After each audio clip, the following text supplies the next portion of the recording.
आज हम देखेंगे न्यू एजुकेशन पॉलिसी 2020 के बारे में। क्या उसके प्रोविजंस थे, उसमें 3 लैंग्वेज का जो प्रोविजन था उसमें हम देखेंगे कि कैसे इंग्लिश जो हमारी लैंग्वेज उसको नेग्लेक्ट किया जा रहा है। सेकंड, हम देखेंगे न्यूज में एग्रीकल्चर के बारे में। एग्रीकल्चर में आशा स्कीम के बारे में जानेंगे कि उसके अंदर क्या क्या प्रोविजंस है, उसका एम्स क्या है। ठीक है, ये सब हम देखेंगे। हेलो एवरीवन, आप सभी का स्वागत है डॉक्टर अमित आईएएस एकेडमी के डेली इनिशिएटिव यूपीएससी समाचार में। मेरा नाम नेहा है और आप सभी का स्वागत है। ठीक है, हम देखेंगे 19 सितंबर 2024 के एडिटोरियल को। इसमें आपको पता है, जैसे हम 5 प्रीलिम्स के फैक्ट्स की न्यूज देखेंगे, उसके अलावा हम एडिटोरियल डिस्कशन करेंगे। आज का एडिटोरियल हमारा न्यू एजुकेशन पॉलिसी का, उसके अलावा हम 5 प्रीलिम्स की फैक्ट्स की न्यूज देखेंगे। ठीक है, जो बच्चे आज फर्स्ट टाइम आ रहे हैं उनके लिए इन्फॉर्मेशन है कि पिछले 3 सालों में हमारे एकेडमी ने 108 सिलेक्शन दिए हैं, जिसमें से 2024 में 51 सिलेक्शन थे, 2023 में 24 सिलेक्शन थे, जिसमें जो फर्स्ट रैंक लिए हैं अनिल कुमार जी ने, वो हमारी एकेडमी के ऑफलाइन स्टूडेंट रहे हैं। जो बच्चे एचसीएस के लिए प्रिपेयर कर रहे हैं उनके लिए हमारी एकेडमी ने बैच लॉन्च कर दिए हैं। जैसे अभिमन्यु अभी बैच चल रहा है, जिसमें आपको पूरी प्रीलिम्स की, मेंस की और इंटरव्यू की फुल फ्लैश तैयारी करवाई जाएगी। ये आपको दोनों में मिलेगा, हिंदी मीडियम और इंग्लिश मीडियम दोनों मीडियम्स में मिलेगा। और आप इसको ऑफलाइन यहाँ पे आके भी ले सकते हैं और ऑनलाइन भी ले सकते हैं। आप इसकी इंफॉर्मेशन के लिए डॉक्टर अमित आईएएस एकेडमी का ऐप डाउनलोड कर सकते हैं, वहां पे आप इसकी पूरी डिटेल देख सकते हैं। ये नंबर भी आपको अवेलेबल करवाया गया है, आप यहाँ भी कॉन्टेक्ट करके इसके बारे में जान सकते हैं। आज हम स्टार्ट करते हैं अपना 19 सितंबर का 2024 का एडिटोरियल। देखो ये हमारा इंडेक्स है, इसमें क्या बोला है, जो पहली न्यूज है हमारी वो क्या है, प्रीलिम्स फैक्ट की है। इसमें क्या बोल रहे हैं, Madras high court junks plea to declare Tamil saint poet's birthday on Vaikasi अनुसम।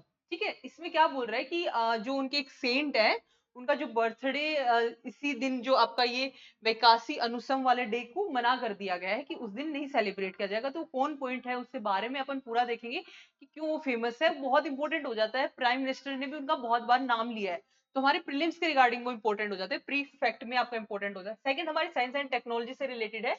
We are sharing state of the art. इसमें हम देखेंगे स्टेट ऑफ द आर्ट का क्या मतलब है, expertise with ISRO for Gaganyaan. ठीक है, इसमें फ्रांस और आपकी इंडिया के रिलेशनशिप के बारे में जानेंगे, इसरो के ऊपर है ना, कि कैसे फ्रांस और इसरो दोनों मिलकर गगनयान मिशन पे काम कर रहे हैं। ठीक है, सेकंड हम पेज 6 में देखेंगे, प्रीलिम्स फैक्ट होती है हमारी आशा स्कीम के बारे में जानेंगे। ये हमारी एग्रीकल्चर से रिलेटेड है, स्कीम की डिटेल्स में हम एनालिसिस करेंगे। ठीक है, और जैसे अभी ये मैं आपको बता रही हूँ, तो प्रीलिम्स में कैसे इंपॉर्टेंट हो जाते हैं, इसमें स्टेटमेंट्स आती है यूपीएससी में, एचसीएस में भी आती है। तो आपके लिए ना प्रीलिम्स फैक्ट में बहुत इंपॉर्टेंट न्यूज हो जाती है, आप इसको अच्छे से एनालिसिस मेरे साथ करें। ठीक है, फिर हम देखेंगे प्रीलिम्स फैक्ट में आपका सुपर फास्ट लेजर क्या होती है, सुपर फास्ट लेजर और कैसे ये हमारी डेटा आउटपुट में काम आती है। ठीक है, तो super fast laser open shortcuts to hard drives of the futures. ठीक है, फेस्टिवल इन न्यूज में हमारा आपका करम फेस्टिवल है, इसके बारे में जानेंगे कहाँ मनाया जाता है। उसके बाद एडिटोरियल एनालिसिस है, shed the myopia refocus on the relevance of English. इसमें देखेंगे कि कैसे न्यू एजुकेशन पॉलिसी में बेसिकली ये जो आपका एडिटोरियल है इसमें बहुत ज्यादा क्रिटिसिज्म है कि इस पॉलिसी में इंग्लिश को नहीं लिया गया है। तो हम उसके हिसाब से देखेंगे इंग्लिश हमारे लिए क्यों बेनिफिट है, कैसे हम इंग्लिश के साथ काम कर सकते हैं ना, इंग्लिश एज ए लैंग्वेज। चलो हम स्टार्ट करते हैं आज का एडिटोरियल एनालिसिस। हमारी फर्स्ट प्रीलिम्स फैक्ट में है कि the Madras high court dismiss a petition seeking to declare Vaikasi Anusham as the official birthday of Tamil poet Thiruvalluvar. ये जो आप तमिल नाडु का एक वर्ड है, मतलब ये प्रोनाउंसिएशन है, तो आप इसको एक बार देख ली, तिरुवल्लुवर, तिरुवल्लुवर। ठीक है, तिरुवल्लुवर इसको हम बोल सकते हैं, instead of the current celebration on the second day of thigh. अभी देखो ये क्या बोल रहे हैं कि जो आपका ये फेस्टिवल है, यहाँ पे आपका वैकासी का जो फेस्टिवल है, इस दिन इनका बर्थडे सेलिब्रेट किया जाए, क्योंकि इनका जो बर्थडे है उसकी पर्टिकुलर डेट नहीं है। ठीक है, तो हमारे लिए इंपॉर्टेंट क्या हो जाता है, हमारे लिए इंपॉर्टेंट हो जाता है कि जो आपका थ्री वल्लुआर डे कौन सा होता है, थ्री वल्लुआर कौन थे, उनका क्या कॉन्ट्रीब्यूशन रहा है हमारी सोसाइटी के अंदर, वो हम कंटिन्यू करते हैं। देखो अबाउट मोर अबाउट द थ्रीवल्लुआर। थ्रीवल्लुआर क्या थे, आपके तमिल पोइट थे जो एक फिलोसफर भी रहे हैं। उन्होंने वर्क किया है बहुत ज्यादा, उनका वर्क जो है वो थ्रीकुल्लार नाम से फेमस है, कुल्लारा नाम से फेमस है। इन्होंने 1330 क्या लिखी आपकी कपलेट्स लिखी है। इसमें क्या है, बेसिकली इन्होंने एथिक्स, पॉलिटी, इकोनॉमिक्स और लव के बारे में अपनी लेख लिखे हैं जिसमें एथिक्स की बात करते हैं, नॉन वायलेंस की बात कर रहे हैं, लव की, कंपैशन की। आप देखोगे हमारे क्या इंपॉर्टेंट हो जाता है, हमारे तमिल लिटरेचर इंपॉर्टेंट हो जाता है संगम लिटरेचर से। कुछ लोग बोलते हैं संगम से पहले आए हैं, कुछ बोलते हैं कि पोस्ट संगम में आए हैं। तो हमारे वहां के एरिया के लिए, प्रीलिम्स के लिए इंपॉर्टेंट हो जाता है। तो इनकी कंट्रीब्यूशन कहाँ रहा है, एथिक्स में, पॉलिटी में, इकोनॉमिक्स में और लव में। तमिल लिटरेचर में इनका कंट्रीब्यूशन रहा है। सेकंड क्या है कि इनका जो बर्थ डेट है, प्लेस है, वो अनसर्टेन है। कुछ का बिलीव है कि 4th 5th सेंचुरी में रहे हैं, कुछ का है कि ये लेट रहे हैं उससे, है ना। उसके बाद इन्होंने क्या बोला है कि इन्होंने मोरल गाइड्स दिए हैं, सोशल रिफॉर्म्स की बात की है तमिलनाडु के अंदर। प्रमोट क्या है, नॉन वायलेंस होना चाहिए, जस्टिस होना चाहिए, वेलफेयर ऑफ ऑल की बात की है ना। जैसे महात्मा गांधी ने हमारे बोला नॉन वायलेंस होना चाहिए, ऐसे ही थिरुवल्लुवर जो आपके तमिल पोइट रहे हैं, उन्होंने अपने पोइट्स में लिखा है कि नॉन वायलेंस होनी चाहिए, जस्टिस होना चाहिए, वेलफेयर होना, वो सबके लिए इक्वल होना चाहिए, है ना। इसके बाद इन्होंने जो इनकी टीचिंग्स हैं, जो इनकी all walks of life and faiths की जो बातें हैं, वो सारे ग्लोबल लेवल पे बहुत फेमस हैं, ठीक है, मतलब ग्लोबल अपील है, ठीक है। इसके अलावा क्या है, इनका 133 फुट का स्टेच्यू है, मतलब इनकी मूर्ति बनी हुई है कन्याकुमारी में, जो सिंबल करती है उनके वर्क के बारे में, कि उन्होंने कितना अपना इम्पोर्टेंट काम किया है किस क्षेत्र में, सोशल क्षेत्र में, यानी सोशल वेलफेयर में, कि नॉन वायलेंस होना चाहिए, जस्टिस होना चाहिए, लव के बारे में बोला है, फेथ के बारे में बोल रहा है। तो इसको हम एथिक्स में भी कोट कर सकते हैं, ठीक है। तो ये आपके लिए एक इंपॉर्टेंट न्यूज हो जाती है, वन लाइनर फैक्ट के, ठीक है। नेक्स्ट हमारी न्यूज है प्रीलिम्स फैक्ट की, है ये भी। The news highlights India space collaboration France focus on the Gaganyaan mission. देखो कैसे इंडिया और फ्रांस ने कोलैबोरेट किया है किस पे, गगनयान मिशन पे। फ्रांस, फ्रांस का एक आपका ये वर्ड है यहाँ पे, जहाँ पे बोला है state of the art expertise. State of the art का मतलब क्या है, देखो फ्रांस है, अभी हमारे ना मिलिट्री वॉर चल रहा है, मतलब मिलिट्री ऑक्यूपेशन चल रहा है। मिलिट्री ऑक्यूपेशन किस तरह का, स्पेस के मैटर में। स्पेस के मैटर में कैसे, जैसे हम इंडिया में नीचे हमने अपनी बाउंड्रीज बना ली है कि ये इंडिया की बाउंड्री, यूएसए की, ये फ्रांस की है। हमने वाटर टेरिटरीज बना ली है कि 200 मील तक हमारी, नॉटिकल माइल तक हमारी टेरिटरी रहेगी ना। तो हमने जैसे अंटार्कटिका है, वहां पे भी हमने हमारे वो बना लिए सेंटर्स, कि ये इंडिया का है, ये यहाँ पे है। वैसे आप बताएं कि इंडिया का जो पॉइंट है, रिसर्च पॉइंट आपका अंटार्कटिका में, उसका क्या नाम है ना, ये आप कमेंट करके बताएं। तो ऐसे हमने पूरे अर्थ पे ऑक्यूपाई कर रखा रिसोर्स पे। लेकिन अब जो वॉर है वो स्पेस की है, यानी स्पेस में किसका डोमिनेंस चलेगा। तो इंडिया और फ्रांस उसी पॉइंट पे आ रहे हैं। फ्रांस ने क्या किया था, state of art. State of art में क्या बोल रहा है फ्रांस, कि देखो आपका टेरिटरी है पैसिफिक ओशियन के अंदर, आपकी टेरिटरी है सपोज दैट फ्रांस के अंदर, फ्रांस के अलग अलग कई कई टेरिटरीज हैं, मतलब एक एरिया है। तो पूरे एरियाज को है ना एक साथ प्रॉपर वॉच करने के लिए, देखने के लिए कि सब में फंक्शन ठीक चल रहा है, कि क्या लोकेशन है, क्या वहां पे एक्टिविटीज हो रही है, उसको कहाँ से, सैटेलाइट से देखे। तो उन सबको एक तरीके से कोऑर्डिनेट करने के लिए, आपकी वाटर टेरिटरीज को, आपकी आइस टेरिटरी को, आपकी लैंड टेरिटरी को, ठीक है, आपकी ग्राउंड टेरिटरी को, इन सबको कोऑर्डिनेट कर, अब स्पेस टेरिटरी को कोऑर्डिनेट करने के लिए क्या बोल रहा है, स्टेट ऑफ आर्ट, यानी सबको आप कोलैबोरेट करो। इस मिशन को वो कंटिन्यू किसके साथ कर रहा है, इंडिया के साथ कर रहा है, कि इंडिया और फ्रांस मिलकर इस पे काम करेंगे, ठीक है। जैसे ग्राउंड हो गया आपका, स्पेस हो गया आपका, वाटर हो गया ना, इन सबसे सैटेलाइट से अपनी टेरिटरी को वो देखेगा, इसको बोल रहे हैं स्टेट ऑफ आर्ट, ठीक है। अभी रिसेंटली क्या हुआ है, France is actively supporting India's Gaganyaan mission को, फ्रांस ने सपोर्ट किया है। इसका फोकस क्या है, focus on the space medicine. Space medicine कैसे, जैसे आपको पता है अभी रिसेंटली हमारी स्पेस एस्ट्रोनॉट गई हुई है वहां पे, सुनीता नाम है जिनका। तो वहां पे जो नासा है उनको लाने की कोशिश कर रही है। अब देखो वहां पे रहना बहुत इजी नहीं है स्पेस के अंदर, क्या क्या चीजों की प्रॉब्लम्स आती है, आपके पास प्रॉपर फूड होना चाहिए। हम जो यहाँ पे खाना खा रहे हैं, हम सेम फूड स्पेस में नहीं खा सकते हैं। जो हम पानी पी रहे हैं वो कैसे पीना है, क्योंकि वहां पे ग्रेविटी नहीं होती। तो हमें प्रॉपर चीजों का ध्यान होना चाहिए, प्रॉपर ट्रेनिंग होनी चाहिए, ठीक है। मेडिसिन की बात क्या है यहाँ पे, कि आप है ना फिजिकली और साइकोलॉजिकली फिट होने चाहिए स्पेस में, है ना। फिट कैसे रहेंगे अगर वहां पे ग्रेविटी नहीं है, आपको बिना ग्रेविटी के पूरे एक साल भी रहना पड़ रहा है, तो कैसे रहोगे। तो उसी की बात कर रहा है कि आपको ना फोकस होना चाहिए स्पेस मेडिसिन में, कैसे आप physically effect of the space travel and astronauts को कैसे वहां पे फिजिकली वो फिट रहे, वहां पे मेडिसिन प्रोवाइड करें, वो एनर्जी की चीजें प्रोवाइड करें, उनको वो उसकी नॉलेज दें कि आप कैसे सर्वाइव कर सकते हो लंबे टाइम में स्पेस पे। यही उनको ट्रेनिंग दी जाए, एस्ट्रोनॉट को ट्रेनिंग दी जाए, फिजिकली और साइकोलॉजिकली चैलेंज जो स्पेस में फेस करेंगे। State of the art technology होनी चाहिए, यानी कटिंग एज टेक्नोलॉजी होनी चाहिए। कटिंग एज टेक्नोलॉजी में मैंने क्या बताया, जो स्पेस ऑफ आर्ट है उसमें क्या है कि आपकी सैटेलाइट से प्रॉपर वॉचडॉग, आपके जो स्पेस में एरिया है, जो आपने स्पेस में प्लेटफॉर्म बनाया है उस पर भी वॉचडॉग हो, लैंड के साथ भी कनेक्टिविटी हो, आपके वाटर के साथ भी कनेक्टिविटी, तो उसका प्रॉपर क्या हो, आपके प्रॉपर मतलब इस टेक्नोलॉजी के साथ प्रॉपर उसको हम क्या कर सकते हैं, देख सकते हैं, ठीक है। उसके बाद क्या हो, knowledge in exchange programme. Knowledge exchange programme कैसे होता है, जैसे कोलेब्रेशन क्या है, किसने, इंडिया और फ्रांस ने। जब इंडिया और फ्रांस कोलेबरेट करेंगे तो किस चीज पे कोलेबरेट कर रहे हैं आपके, कि कैसे हम उसको कोलेबरेट करके, कोलेब्रेशन करके उसको इफेक्टिव कर सकते हैं, ठीक है। इसके बाद क्या है, हमारा तृष्णा मिशन है। ये तृष्णा मिशन किस चीज से रिलेटेड है आपका, thermal infrared imagery satellite for high resolution natural resources assessment है, ठीक है। इसने किसने बनाया है, इंडिया और फ्रांस ने बनाया है। 2026 में इसको लॉन्च किया जाएगा। इसकी एप्लीकेशन क्या हो जाती है, ये हमारे लिए इंपॉर्टेंट होता है प्रीलिम्स के लिए, कि क्लाइमेट चेंज असेसमेंट करेगा, एग्रीकल्चर मैनेजमेंट करेगा, ड्रॉट फोरकास्टिंग करेगा and urban heat islands monitoring करेगा। देखो बेसिकली आपका जो त्रिशा है, जो आपका त्रिशा है, इसका काम क्या है, ये आपकी है ना जो टेम्परेचर है उसको पहले ही बता देगा, ठीक है, कि अब टेम्परेचर बढ़ने वाला है, अब कम होने वाला है, ठीक है। क्लाइमेट जो चेंज होने वाला है उसको ये डिटेक्ट करेगा। जब ये डिटेक्ट करेगा तो जब ड्रोट वाली सिचुएशन होगी तो पहले ही आपको बता देगा, ताकि आप प्रिपेयर रहो, है ना।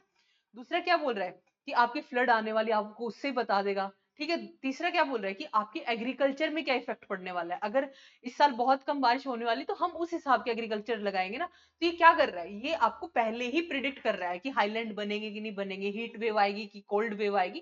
तो ये सब तृष्णा के फंक्शन है, यानी बेसिकली क्लाइमेट चेंज में असेसमेंट करता है। अगर पूछ लिया जाए तो किससे रिलेटेड है, तो आप लिख सकते हैं कि ये नेचुरल रिसोर्स को देखेगा, उसकी डेटा है उसको मैनेज करेगा कि कितना नेचुरल रिसोर्स है, कैसे है, क्लाइमेट चेंज में क्या इंपैक्ट आने वाले, इन सबको देखेगा, ठीक है। इसकी capability by analysis temperature variation से बताएगा, लैंड में और वाटर दोनों में। अगर आ जाए कि ओनली ऑन द लैंड पे ये अपना टेम्परेचर वेरिएशन आपको फाइंड आउट करेगा तो क्वेश्चन गलत हो जाता है, ऐसी ही स्टेटमेंट बनती है। लेकिन इसका आपके वाटर के ऊपर भी है, ठीक है। उसके बाद आपका ये हो जाता है नेक्स्ट, कि सस्टेनेबल रिसोर्स मैनेजमेंट करेंगे, हमें ग्लोबल इन्वायरमेंट चैलेंजेस को मीट करेंगे इससे, ठीक है। नेक्स्ट हमारा आर्टिकल हो जाता है एग्रीकल्चर पे। इसमें हमारी आशा स्कीम है। आशा स्कीम किसके बारे में, fair price, fair prices for farmer and control essential commodity price validity, ठीक है, वोलेटिलिटी, ठीक है। इसमें क्या बोल रहा है, nutrients based subsidies rate for fertilisation, fertilisers. अभी देखो यहाँ पे क्या बात हो रही है कि आशा स्कीम किस चीज के लिए, बेसिकली आशा स्कीम आपकी जो एग्रीकल्चर सेक्टर है उसको मैनेज करने के लिए, जैसे आपकी एमएसपी प्रोवाइड की गई है, ठीक है। यहाँ पे देखो क्या लिखा है कि इसके बेनिफिट क्या है, आशा स्कीम इंश्योर करता है एमएसपी। अगर आपको एमएसपी जो आपका प्राइस सेट किया गया है उतने पे मिल पा रही है आपको एमएसपी या नहीं मिल पा रही, एमएसपी क्या होती है, कौन से एक्ट के अंदर आई है एमएसपी, ये आप कमेंट करके बताओ, ठीक है, आपको पता होना चाहिए। और कितनी क्रॉप्स आती है एमएसपी में, ठीक है। उसके बाद एक्सपेंड क्या करता है, प्रोक्यूरमेंट। प्रोक्यूरमेंट में एक्सपेंड में क्या बोला, 25% से कितना लेके गया है, 40% लेके गया है। यानी किस पे, ऑयल सीड पे, जो ऑयल सीड पे आपके 25% तक आपकी एमएसपी मिल रही थी, अब उसको 40% तक एक्सटेंड कर दिया गया है, ठीक है। किसके अंडर किया गया है, प्राइस डेफिशिएट पेमेंट स्कीम के अंदर इसको क्या कर दिया गया है। ये ऐसे आपके प्रीलिम्स में एग्जाम में आ जाते हैं। तो अगर अभी रिसेंटली 25 से कितना कर दिया, आशा के अंदर 40% कर दिया है, किसको आपको एक्सपेंड कर दिया, प्रोक्यूरमेंट जो आपको मिलता है, ठीक है। उसके बाद मोर डायरेक्ट पेमेंट, यानी अब आपकी जो पेमेंट है एमएसपी में वो डायरेक्ट होनी चाहिए, आपके जैसे बेनिफिशरीज हैं उस तक डायरेक्ट आपकी सब्सिडीज की भी पेमेंट क्या होनी चाहिए, डायरेक्ट जानी चाहिए, रादर देन बीच में कोई जैसे सब्सिडीज में क्या होता है, पहले क्या होता था कि सब्सिडीज हम कंपनीज को दे रहे थे, ठीक है, वो फार्मर्स को दे रही थी। अब क्या बोले, डायरेक्ट आपके फार्मर्स के ही खाते में सब्सिडीज जानी चाहिए। मोटिवेशन फॉर कल्टीवेशन के लिए आपको मोटिवेशन मिलेगा अगर आपकी पूरी प्रॉपर स्कीम इंप्लीमेंट होगी।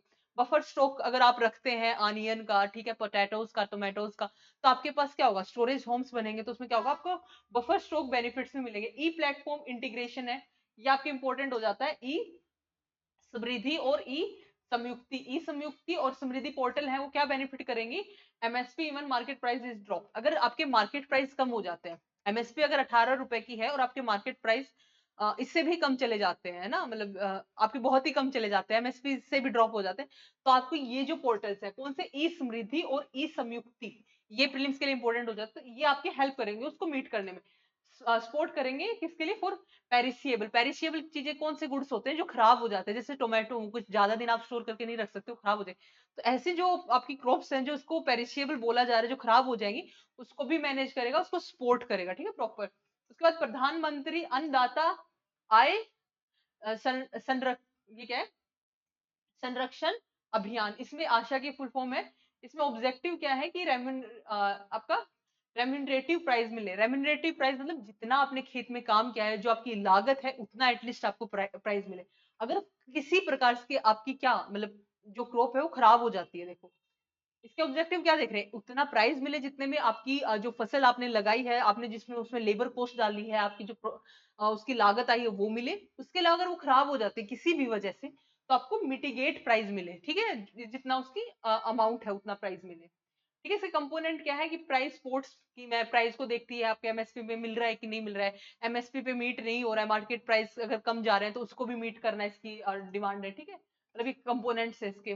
प्राइस डेफिशिएंसी पेमेंट स्कीम, मैंने बताया ना कि पूरी प्राइस डेफिशिएंसी होगी, मार्केट के प्राइस किसी भी चीज के गिर गए हैं, तो जो डेफिशिएंसी गैप आया उसको कवर करना इसकी ऑब्जेक्टिव है, ठीक है। उसके बाद क्या बोलते हैं, market intervention scheme. Market intervention scheme में क्या बोलते हैं, address short term price issues due to surplus of production. Suppose that आपके 100 किलो आपके प्याज थे, ठीक है, उनका प्राइस 100 ही रुपए है, एक किलो का 1 रुपए सपोज दैट। लेकिन अब एकदम मार्केट में 1000 किलो आपके अनियन आ गए, तो उनके प्राइस क्या हो जाते हैं, गिर जाते हैं ना। तो वो जो प्राइस गिरता है क्योंकि एक्सेस प्रोडक्शन की वजह से, उसको भी मैनेज करना कि क्रॉप्स के प्राइस एकदम से मार्केट में रिड्यूस ना हो, ठीक है। प्राइस स्टेबिलिटी ऑफ फंड्स की लाता है।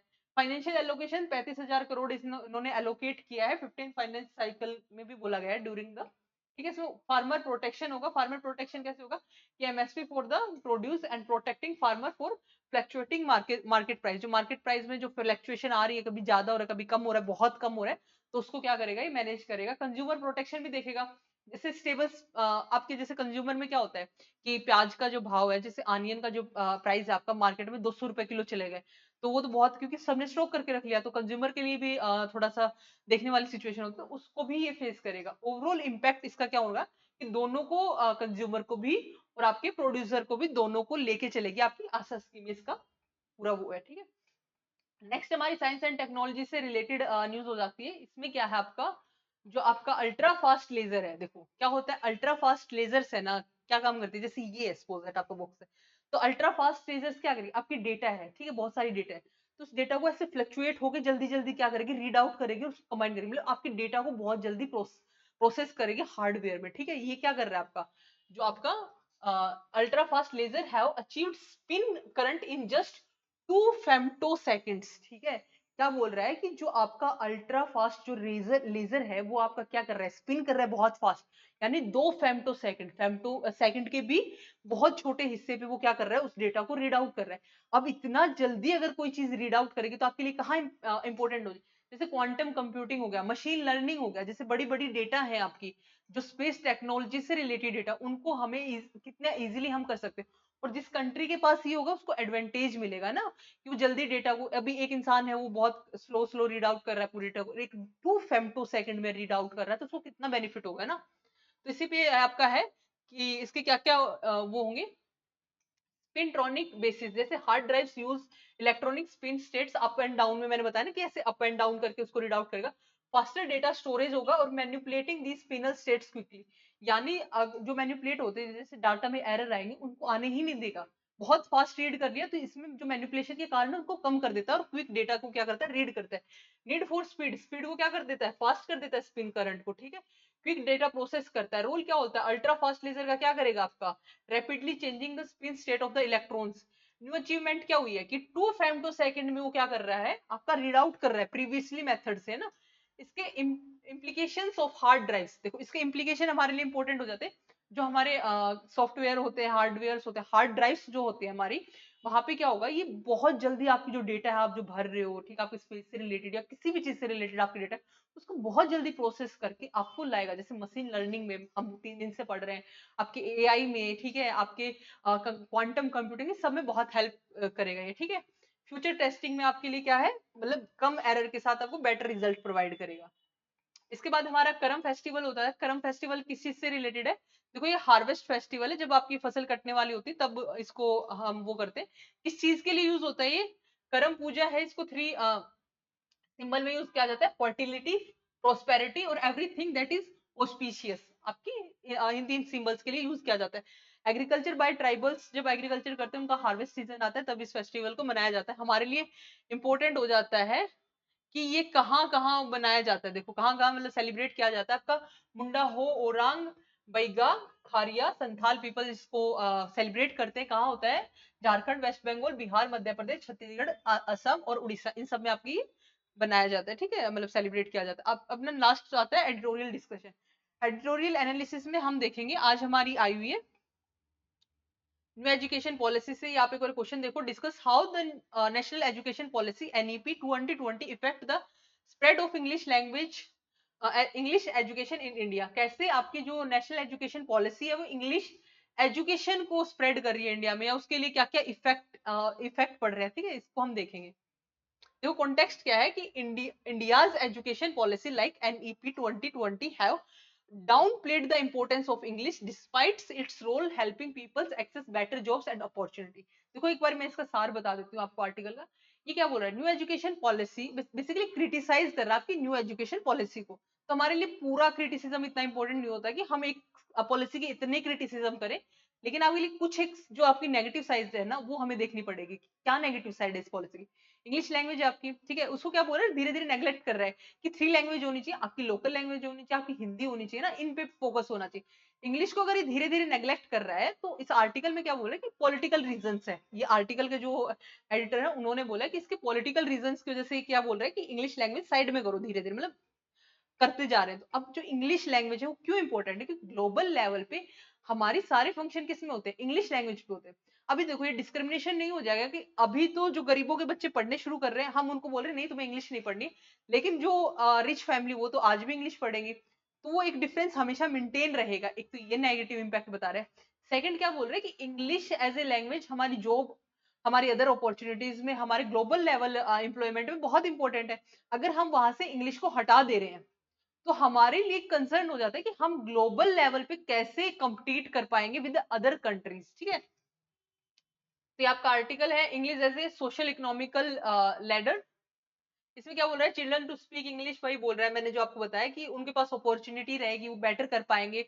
अब अगर पॉलिसी में जो इन्होंने बोला कि नेग्लेक्ट कर रहे हैं इंग्लिश इंस्ट्रक्शन को, तो वो क्या करेगा? इनइक्वालिटी होगी, डिस्प्रपोर्शनेटली होगा, इफेक्ट पड़ेगा, मार्जिनलाइज करेगा चिल्ड्रंस को। ठीक है, 2011 का सेंसस बताता है कि 90% इंडियन पॉपुलेशन है वो does not speak English, show casing the spark linguistic drives. ठीक है, इसके अलावा क्या बोल रहे हैं? जबकि न्यू एजुकेशन पॉलिसी है 2020 and the role of English का है, उसमें क्या बोल रहा है कि devalue English level in foreign and ignoring crucial role in the global economy. जो आपकी स्कीम है ये क्या कर रही है? डिवैल्यू कर रही है आपकी किसको? इंग्लिश लैंग्वेज को, जो ग्लोबल लेवल पे हमारे लिए बहुत इंपॉर्टेंट क्रूशियल रोल प्ले कर रही है। ठीक है, थ्री लैंग्वेज का कॉन्सेप्ट आपका नेशनल एजुकेशन पॉलिसी में जो प्रमोट करता है लिंग्विस्टिक ड्राइव्स को।